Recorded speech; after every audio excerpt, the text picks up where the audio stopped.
Good morning students, how are you? Fine. वो video देख लिया ना पॉज करके? कंफर्म? ओके। तो आज अभी नेक्स्ट कंटिन्यू कर रहे हैं हमारी एक्सरसाइज। भाई आज हमारी जो रेगुलर एक्सरसाइज है वो कंप्लीट हो जाएगी। There are total 23 question in our exercise. Today we are going for the first second third question, then 16 number question. ये we have to remaining 4 numerical remaining, first second third and 16. So today we are going for first, second, third and 16, and if there is some little time, then after that we are going for the additional exercise 24th. Okay, but after completing these first, second, third and 16. So first of all, as shown in the figure, you think that sir what is this, we don't understand and anything. Okay, same here. Okay, मतलब ये question 3 है आपका text book का exercise का। ये उसके diagram है, 4 diagram दिए और फिर हमें आगे क्या करना है वो सब अंदर लिखा है, मतलब उस हिसाब से हमें सॉल्व करना है। तो फिर अभी हम स्टार्ट कर रहे हैं। सबसे पहले 6.3 ओके, टेक्स्ट बुक में लिखा है ये, given in figure are examples of some potential energy function in one dimension. The total energy of the particle is indicated by a cross on the coordinate axis. मतलब जहाँ जहाँ पे cross किया है ना वहाँ पे टोटल एनर्जी। ओके सर, यहाँ पे तो कहीं पे भी नहीं है, मैं कर रहा हूँ, पहले पूरा स्टेटमेंट देख लेते हैं। ये ग्राफ किसका है? पोटेंशियल एनर्जी वर्सेस डिस्टेंस का graph. Okay, the total energy of the particle is indicated by the cross on the coordinate axis. In each case specify the region if any in which of the particle cannot be found for the given energy. Also indicate the minimum total energy of the particle must have in each case. Think of simple physical context for which these potential energy shapes are relevant. Sir ये आप क्या बोल रहे हैं? कुछ समझ में नहीं आ रहा है। साउथ की मूवी की जैसा हो रहा है भाई। अगर साउथ की मूवी साउथ में स्टार्ट करें तो कैसा होता है? ऐसे। Okay, same to same. एक काम करो, टेक्स्ट बुक ओपन करो, पेज नंबर 134। बहुत लंबा स्टेटमेंट है, बहुत कुछ लिखा है। शांति से धीरे धीरे प्रेम से पढ़ो, बहुत शांति से। ओके, एक बार देख लो। अंदर ये लिखा है कि हमें पोटेंशियल एनर्जी वर्सेस डिस्टेंस का ग्राफ दिया है और जहाँ जहाँ पे हमने क्रॉस किया है ना वो है हमारी टोटल एनर्जी। टोटल एनर्जी मतलब पोटेंशियल प्लस काइनेटिक। तो ये जो डायग्राम है वो किसी भी ऑब्जेक्ट के लिए, सपोज अभी ये डायग्राम ड्रॉ किए तो ये ऐसा पॉसिबल है या नहीं है, ये पूछा है। ठीक है, तो सबसे पहले मैं यहाँ पे क्रॉस कर रहा हूँ। ओके, डायग्राम में है उस हिसाब से। तो पहले देख लो आप लोग। फर्स्ट में यहाँ पे किया है, मतलब टोटल एनर्जी यहाँ पे। सेकंड में भी यहाँ पे किया है, मतलब टोटल एनर्जी यहाँ पे। थर्ड पे किया है यहाँ पे, और फोर्थ पे किया है यहाँ। ओके, तो ये सबसे पहले ग्राफ है पोटेंशियल एनर्जी वर्सेस डिस्टेंस। सबसे पहले इंक्रीज हुआ, फिर कांस्टेंट हो रहा है। ओके, ये इनिशियल पोटेंशियल एनर्जी और यहाँ पे टोटल एनर्जी लिखा है। तो अकॉर्डिंग टू दिस ग्राफ क्या बन रहा है? मतलब इनिशियल में क्या था? यहाँ पे कुछ नहीं था। इनिशियल में क्या था? कुछ नहीं था। तो x इक्वल टू 0, इनिशियल में कुछ नहीं था भाई। Okay, done. मतलब 0 से a तक कुछ नहीं था, अभी a और x के बीच होगा। सबसे पहले मैं यहाँ पे 2 पार्ट है भाई, तो सबसे पहले 0 से a के लिए जो भी बन रहा है वो, तो उसमें क्या हो जाएगा? x equal to 0। अब डिस्प्लेसमेंट और डिस्टेंस ही नहीं है तो potential energy 0 and kinetic energy maximum. Kinetic energy क्या हो जाएगी भाई? मैक्सिमम। ठीक है, और सेकंड पार्ट में अभी इसके लिए कर रहे हैं हम, इस पोर्शन के लिए x equal to a, velocity versus x का ये ग्राफ है। Okay, x equal to a के लिए कर रहे हैं। डन। तो इस with respect to this portion, यहाँ पे पोटेंशियल एनर्जी, यहाँ पे टोटल एनर्जी। तो potential energy is greater than total energy. Okay, उसका मतलब ये हुआ कि काइनेटिक एनर्जी नेगेटिव होनी चाहिए। ओके, मतलब हमें ये बोलना है कि ये कंडीशन पॉसिबल है। तो भाई यहाँ पे particle can not exist, particle can not exist इस डायग्राम के लिए पॉसिबल नहीं है। ठीक है, अभी next second number, potential energy versus distance, A B C D, छड्डा नहीं है वैसे ही दिया है, इनिशियल पोटेंशियल एनर्जी और यहाँ पे टोटल। तो देखो भाई ग्राफ यहाँ से स्टार्ट हो रहा है, धीरे धीरे स्टेप बाय स्टेप इंक्रीज हो रहा है और फिर वहां से डिक्रीज हो रहा है।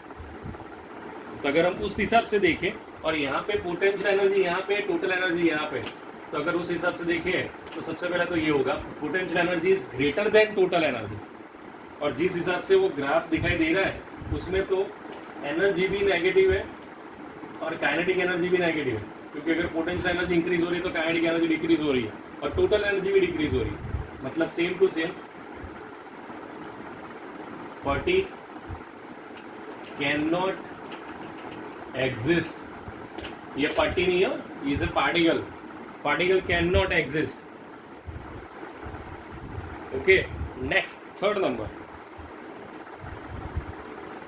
हे प्रभु सीरियसली अगेन ये डायग्राम देखो भाई, नेगेटिव से स्टार्ट हो रहा है, फिर पॉजिटिव पे इंक्रीज, फिर डिक्रीज, फिर कांस्टेंट, फिर इंक्रीज। ओके, पोटेंशियल यहाँ पे, टोटल यहाँ पे, मतलब पोटेंशियल इज ग्रेटर देन ई, ई भी माइनस में होगा और काइनेटिक भी माइनस में होगा। तो यहाँ पे क्या लिखेंगे, पार्टी कैन नॉट एग्जिस्ट। क्या सर, सब में एक ही एक आंसर है, पार्टिकल कैन नॉट एग्जिस्ट, ठीक है। और अभी ये वाला डायग्राम, इसमें भी क्या है भाई, टोटल एनर्जी, पोटेंशियल एनर्जी यहाँ पे a/2 माइनस में, a/2 प्लस में, यहाँ पे b/2 माइनस में, b/2 प्लस में, ठीक है। ये नेगेटिव है, ये पॉजिटिव है। सब में ये कंडीशन तो ऑलमोस्ट ऑब्जर्व किया आपने, सब में ये कंडीशन तो ऑलमोस्ट आती है ना। देख लो एक बार डायग्राम अच्छे से, ठीक है। पार्टिकल कैन नॉट एग्जिस्ट, तो ये था आपका एक्सरसाइज 6.3 क्वेश्चन नंबर। ध्यान से देख लो और ये लिख भी दो, बहुत गंदा है भाई, बट क्या करें, टेढ़ा है पर मेढ़ा है, करना पड़ेगा, कोई और ऑप्शन नहीं है हमारे पास, नो ऑप्शन।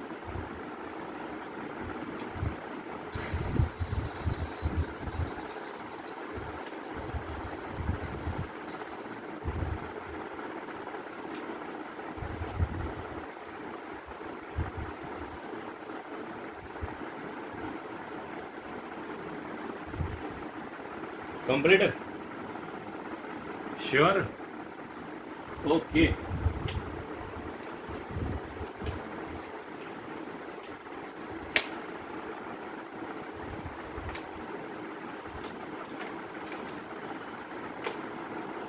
अभी सब इजी क्वेश्चन, वेरी इजी, जिसमें आपको भी समझ में आएगा। ये एक दो क्वेश्चन ऐसे हो जाते हैं जिसमें आपको बहुत ध्यान से देखना पड़ता है, अदरवाइज कुछ समझ में नहीं आता है, लेकिन अभी ऐसे क्वेश्चन नहीं है।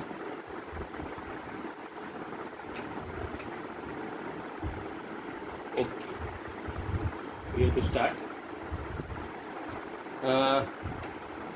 6.1 the sign of work done by a force on a body is important to understand, state carefully if of the following quantities are positive और नेगेटिव। ध्यान से सुन रहे हैं अभी। First, work done by a man in lifting a bucket out of a well by means of a rope tied to the bucket. भाई ये कैसे जैसे हुआ, ठीक है। मैं टेक्स्ट बुक के 134 पे, सामने वाले टेक्स्ट बुक में देखो 135 पेज पे, वहाँ पे ए और बी थे ना दो क्वेश्चन, कि भाई एक में वो डायरेक्ट बॉल को ऑब्जेक्ट को धक्का दे रहा था, दूसरे में वो खींच के दे रहा है।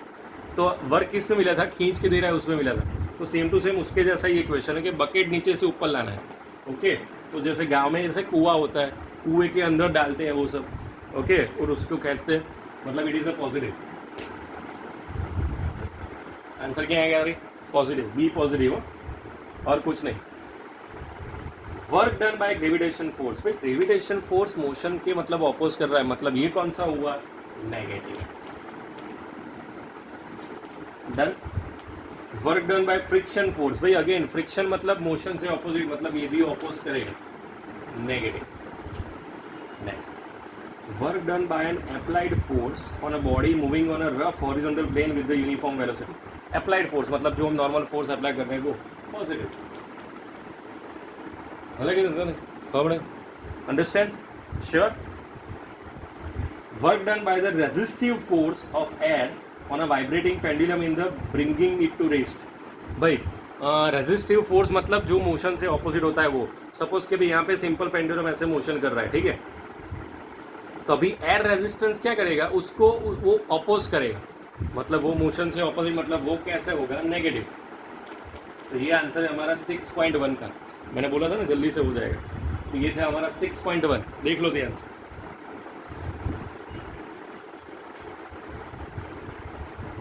ठीक है next 6.2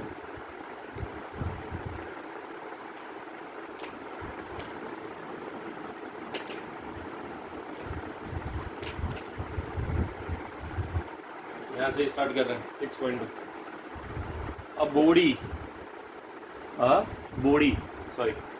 a body of mass 2 kg is initial at rest चलो भाई मास कितना है 2 kg initial at rest initial speed 0 horizontal force applied force है वो है 7 न्यूटन उसके बाद friction coefficient of friction mu S 0.1 total 4 चीज चाहिए भैया सबसे पहले ए पार्ट कर रहे हैं ओके सबसे पहले क्या चाहिए work done by the applied force in 10 second 10 second के लिए वर्क चाहिए तो वर्क की फॉर्मूला क्या फोर्स इनटू डिस्प्लेसमेंट तो सबसे पहले फोर्स फाइंड आउट करते हैं static friction Fs equal to mu S N that is Fs equal to mu S M G 0.1 two 9.8 1.96 आएगा ना हाँ 1.96 Fs ये फ्रिक्शन फोर्स है मैंने अप्लाई कितना किया था 7 न्यूटन उसमें से ये फ्रिक्शन फोर्स है तो एक्चुअली में कितना फोर्स बचेगा अभी 7 माइनस 1.96 5.04 न्यूटन चलो अभी एक्चुअल फोर्स इतना बचेगा अभी हमें चाहिए डिस्प्लेसमेंट तो D equal to V O T plus 1/2 AT square तो वी ओ तो जीरो ही है 1/2 T टाइम दिया है 10 सेकंड अभी ये फाइंड आउट करना पड़ेगा so A equal to F dash upon M 5.04 divide by 2 तो 2.52 मीटर पर सेकंड स्क्वायर ये हमारा एक्सेलरेशन है अभी हमें डिस्टेंस चाहिए भाई बहुत बड़ा क्वेश्चन है समझ में आ रहा है भाई ये 0 प्लस 1/2 2.52 और यहाँ पे 100 तो 252 डिवाइड बाई 2 126 हाँ 126 मीटर अभी वर्क मिलेगा W equal to force into displacement तो अभी फोर्स तो 7 ही लेना है डिस्प्लेसमेंट 126 तो चेक करो तो भाई कैलसी में 7 इंटू 126 यस कितना जेनिथ 882 डन जब 882 जूल भाई ये हमारा फर्स्ट आंसर है अभी तो अहमदाबाद ही है भाई अभी बड़ौदा सूरत दिल्ली सब कुछ बाकी है अहमदाबाद बड़ौदा सूरत डी फॉर कुछ गुजरात हमारे यहाँ से रखो ना डी फॉर डी के में कोई बात नहीं चलो ए कंप्लीट है अभी बी कर रहे हैं पहले देख लो ये वाला क्वेश्चन बी में क्या बोला है work done by the friction in 10 second भाई फ्रिक्शन के लिए जो वर्क होगा वो तो उसमें ये फोर्स यूज करेंगे W equal to S into D तो 1.96 इंटू 126 चलो भाई इसका मल्टीप्लाई करो करो जो भी आए वो मेरे पास कैंसिल नहीं अभी तो यहाँ पे जो भी आए वो झूल में लिखना है आपको the next third work done by the net force भाई नेट फोर्स मतलब मैंने दिया था कितना 7 न्यूटन उसमें से कितना कैंसिल हो गया 1.96 मतलब नेट फोर्स चाहिए 5.04 इंटू 126 इसका भी मल्टीप्लाई करना पड़ेगा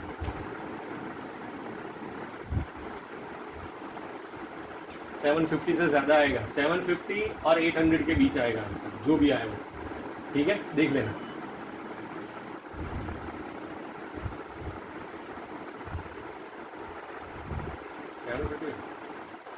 सेवन फिफ्टी नहीं 625 से ज़्यादा आएगा, कोई बात नहीं। चलो next, D, change in its kinetic energy of the body in 10 second. Change in kinetic energy, भाई एनर्जी और वर्क दोनों सेम है, तो चेंज इन काइनेटिक एनर्जी मतलब चेंज इन वर्क, मतलब उसमें चेंज चाहिए। मतलब क्या, मैंने दिया था 7 न्यूटन और फ्रिक्शन की वजह से इतना कैंसिल हो गया, मतलब जो थर्ड का आंसर है वही डी, वही फोर्थ का आंसर है, जो चेन्नई का आंसर है वही दिल्ली का आंसर है भाई, ठीक है। उसमें सेम टू सेम आपको ऐसा ही करना है, लेकिन ये दोनों चीज़ आपको मल्टीप्लाई करके यहाँ पे लिखनी पड़ेगी। अभी के अभी लिख दो, अभी के अभी जल्दी से, मैं वेट कर रहा हूँ, और आंसर बोलो, मैं सुन लूँगा यार, सच्ची भाई सुन लूँगा मैं जल्दी।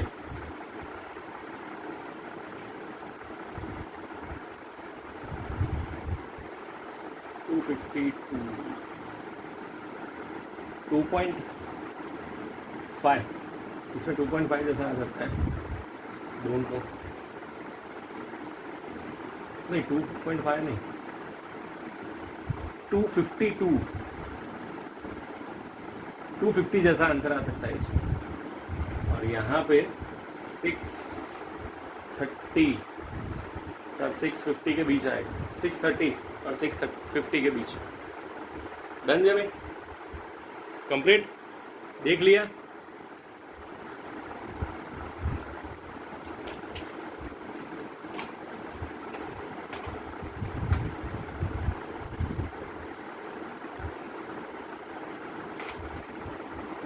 Next 16 number 16,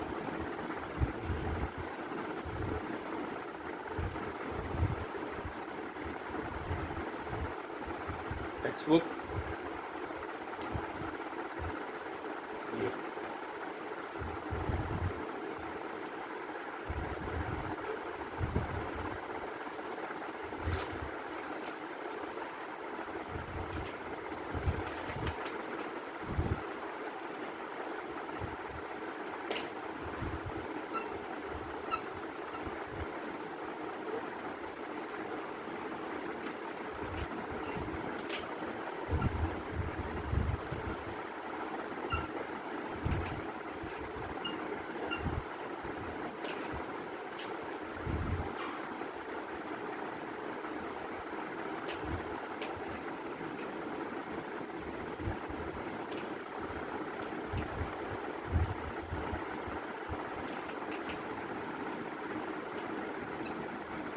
okay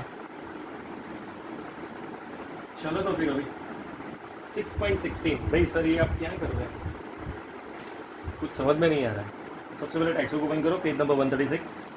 two identical balls bearing in contact with each other and resting on a frictionless table are head on by the another, मतलब ये रहे, ये दो। If the collision is elastic collision, which of the following is a possible result after collision? Okay भाई देखो, अभी ये एक ऑब्जेक्ट था, फर्स्ट, ये सेकंड, थर्ड, ये तीन केस दिए हैं कि आफ्टर द कोलाइजन ये फर्स्ट केस हो रहा है कि 1 अकेला 2 3 कंबाइन, ये दूसरा 1 2 कंबाइन और 3 अकेला, और थर्ड में 1 सेकंड थर्ड। सर इसके अलावा भी बहुत सारे केस हो सकते हैं, हाँ भाई हो सकते हैं, लेकिन टेक्स्ट में ये 3 केस ही दिए हैं, तो हमें उतना ही करना है, ज़्यादा नहीं करना, ठीक है। चलो अभी हम चेक करें, 1/2 mv²। चलो भाई यहाँ पे ये तो 0 है, यहाँ पे मास mm मतलब 2m और वेलोसिटी v/2 होल स्क्वायर, तो यहाँ पे आएगा 1/2 2m v²/4। हमारा आइडियल आंसर क्या आना चाहिए, 1/2 mv²। इसमें आ रहा है नहीं, 1/2 mv² नहीं आ रहा है, 1/2 mv²/2 आ रहा है, ये फर्स्ट आंसर। चलो अभी इसमें चेक करते हैं, इसमें ये दोनों की स्पीड 0 सिर्फ इसके दिए, तो k = 1/2 mv²। चलो अभी एक ही मास है तो m लूँगा, और स्पीड भी ये v है भाई, स्पीड v तो v², तो ये आइडियल आंसर आ रहा है 1/2 mv²। अभी ये आ रहा है। चलो अभी इसके अलावा ये थर्ड केस, तीनों साथ में है, मतलब 3 बार मास लेना पड़ेगा मुझे, और स्पीड कितनी है 1/3, तो लीगल फॉर्मूला क्या, 1/2 mv², तो यहाँ पे 3m हो जाएगा, और यहाँ पे v/3 होल स्क्वायर, तो v²/9 भाई, तो यहाँ पे आ रहा है 1/2 mv², नहीं आ रहा है। तो 3 में से किस में आ रहा है 1/2 mv²? इसमें आ रहा है, तो ये है भाई हमारा। ओके, इन दोनों में नहीं होगा, ये होगा। Is the answer. लिख दो भाई ध्यान से, चलो जल्दी से, मैं वेट कर रहा हूँ।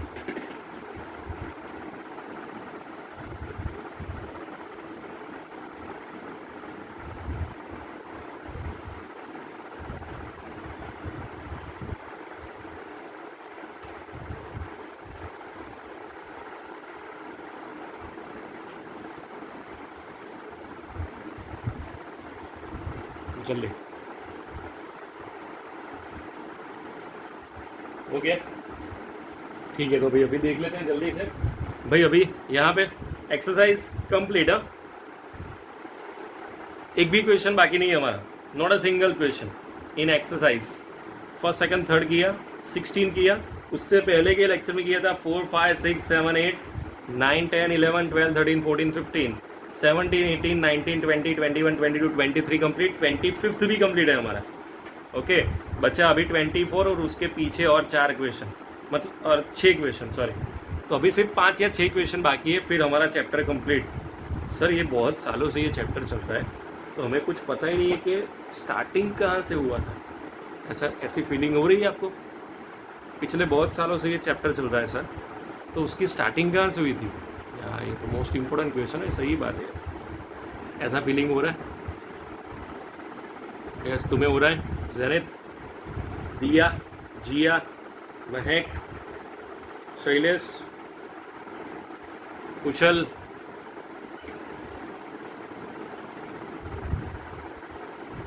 श्योर नहीं हो रहा ना? हाँ, मत ऐसा मत बोलना, मैंने बोला है लेकिन आप मत बोलना ऐसा, डोंट से इट, ओके? क्योंकि ऐसा नहीं होना चाहिए।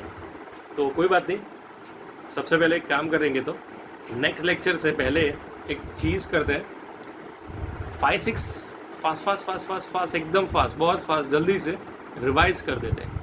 मैं सिर्फ टॉपिक के नाम बोलूँगा, आपको आंखें बंद करके वो सुनना है।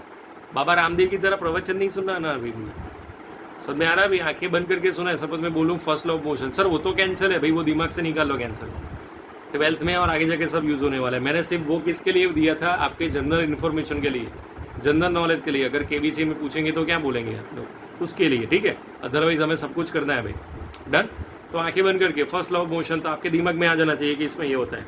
Second law of motion, okay, तो उसमें भी मोमेंटम आता है। Third law of motion action reaction वाला, ओके डन।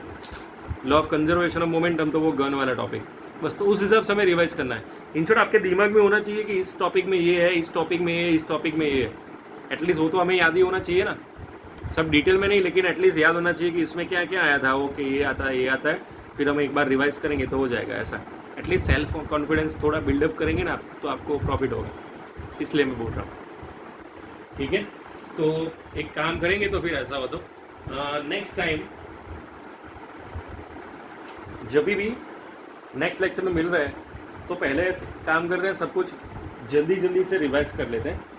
ओके, मैंने बोला उस हिसाब से आंखें बंद करके सुनना सर, लेकिन सो मत जाना भाई आंखें बंद करके, है ना? प्लीज़ ऐसा तो हेडफोन लगा के रखना, तो लगे कि भाई नहीं ये सो नहीं रहा है, पढ़ रहा है, डन? तो बस, तो ऐसा कर रहे हैं, सब थियरी रिवाइज कर रहे हैं, ओके? और नेक्स्ट टाइम हमारी जो भी एग्ज़ाम होगी, जब जिस डेट पे, मतलब जो शेड्यूल है उस हिसाब से, चैप्टर 6 फुल चैप्टर 6, ठीक है? थियरी, न्यूमेरिकल, सब कुछ, okay? House the exam chapter 5 6 के न्यूमेरिकल अच्छे थे ना सर? मैंने 3 4 में वैल्यू चेंज की थी, तो मतलब वो टेक्स्ट बुक वाला आंसर नहीं आता ना उसमें, हाँ, गलती से भी मत लाना, क्योंकि मैंने वैल्यू चेंज की थी भाई, ओके? तो और ऐसा एग्ज़ाम में भी होगा, बोर्ड की एग्ज़ाम में भी होगा, और हमारी एग्ज़ाम में भी होगा। तो ये सब ध्यान रखना, रट्टा नहीं लगाना है, सिर्फ कॉन्सेप्ट के हिसाब से जाना है। अगर वैल्यू चेंज कर दी तो आपका आंसर उस वैल्यू के हिसाब से सही होना चाहिए, ऐसा आंसर लाना है। टेक्स्ट बुक वाला आंसर नहीं लाना है भाई, जो लीगल आंसर है वही लाना है। समझ में आ रहा है भाई? Sure, confirm, okay? ठीक है, तो फिर आज इतना रख रहे हैं। See you next time, done? Bye bye.